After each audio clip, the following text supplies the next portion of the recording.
Coming up, KB versus Cagnazzi, Jeg Coughlin versus Jason Line. Let's go to the stat guy. 20th final round for Team KB versus Cagnazzi. The score KB 10, Cagnazzi 9. The last one was in 2009 when Jeg beat Jason Line at St. Louis. Always a great matchup when these two come along. Yeah, they just love to race one another. Two very good drivers and two very good cars. It's all yours.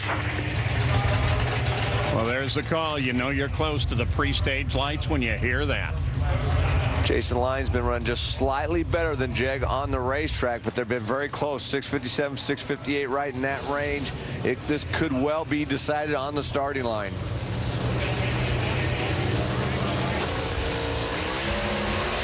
Big advantage for Jeg.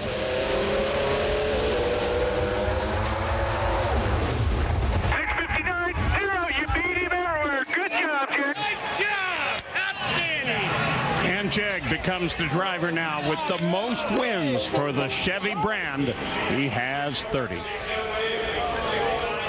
Big advantage for Jeg Coughlin off the starting line. He was 0-10, 1/100 of a second from perfect. Jason Line was about 3.5 hundredths behind. I'll tell you what, Jeg never looked back after he let out the clutch. Dave Reef is with the crew chief, Roy Simmons. And Roy, you just helped Jeg win the most in the Chevy and Pro Stock than anybody. You've got yourself a Western Swing win for the first time for Jeg in more than 7 years. What's plagued you out here and what'd you find today? Oh, we've been working on this car and it's been coming around. We've had some bad luck, but we're building our own luck here this weekend.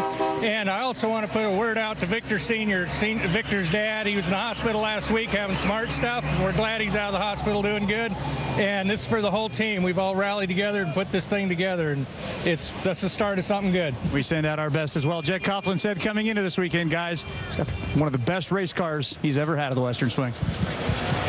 Well, the points now with the run complete and Jeg Coughlin the winner. The points in Pro Stock look this way. And again, those up at the top down through Jason Line, they're highlighted in white because they have clinched. And you see Jeg Coughlin with that win moves up one position. Down at number 10, though, that's where it's getting critical. Kurt Johnson, Bob Yankee right there. To the top end now, Gary Gerald. And speaking of tops, he goes to the roof every time. That's a signature move by Jeg Coughlin. Jeg, it has been 7 years since you won an event on the Western Swing. Did you think this moment was maybe never going to happen? No, I don't think so, Gary. But, man, how this victory feels so sweet. You know, to be here in wine country and to win one of these full throttle events is not easy. And the way we've been going about it, certainly we haven't been making it easy on ourselves. But, you know, Roy Simmons, Victor Cagnazzi, my father Jeg, the entire team, man, they really worked extremely hard prior to this race. And look at the fruits of our labor, man. Is that exciting or what? So, you know, we ran a tough competitor, Jason Line, there in the final, and just drove some good rounds today and hoisting the Wally. That's the goal. Congratulations.